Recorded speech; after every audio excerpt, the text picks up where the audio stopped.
Hey guys, today I'm going to tell you how to block and spam calls and messages on Vivo Y29.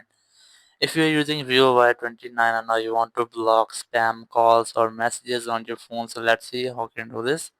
First of all, you have to open your phone call app in your phone, and here just select three dots in the top right corner, then select settings. In settings, you'll get an option of caller ID and spam. You must have enabled these two settings, which is caller and spam ID, and here's the filter spam calls. It will prevent suspended spam calls from disturbing you.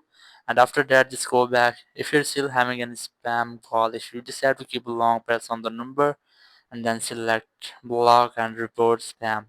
Just tap on it, and here you can easily block and report as a spam call on your phone. And after doing this, you just have to go for messages, and here just select a spam number which you're having issue.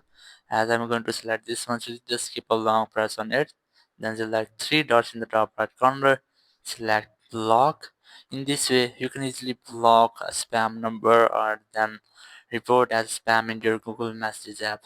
So that's how you can easily block spam calls and messages on Vivo Y29. Thank you very much for watching the video. Until next video, bye bye.